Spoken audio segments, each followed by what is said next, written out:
ఊర్లో అందరూ రెండు తలల పాము ఉంటుంది అని చెప్తుంటే వినడం తప్పితే డైరెక్ట్‌గా ఎప్పుడూ చూడలేదు. కానీ ఈరోజు మేము వెళ్తున్న రోడ్డు మీద ఈ రెండు తలల పామైతే కనిపించింది. మా ఊర్లో దీన్ని మట్టి పాము అని పిలుస్తారు. నిజానికి దీనికి రెండు తలలుండడము అనేదైతే అబద్ధమంట.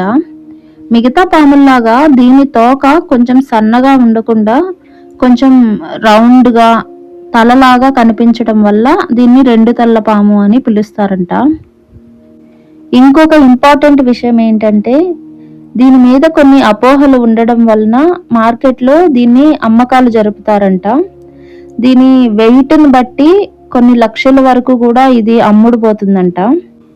దీని మీద ఉన్న అపోహ ఏంటి? అసలు అన్ని లక్షలు పెట్టి ఈ పాముని ఎందుకు కొంటున్నారు అంటే ఈ పాము ఇంట్లో ఉండడం వలన ఎప్పటినుంచో ఉన్న జబ్బులు అంటే ఏం చేసినా కూడా తగ్గకుండా ఉన్న జబ్బులు కూడా నయమవుతాయి అనే నమ్మకంతో అంత లక్షలు పెట్టి కూడా ఈ పామును కొనుక్కుంటారంట. తరచుగా ఈ పాములు విలేజెస్‌లో అయితే కనిపిస్తూ ఉంటాయి. ఈరోజైతే దీని అదృష్టం బావుందనే చెప్పాలి. దీన్ని అమ్ముకొని డబ్బులు కూడబెట్టుకునే వాళ్ళకి దొరకకుండా అలా సేఫ్‌గా అయితే వెళ్ళిపోయింది.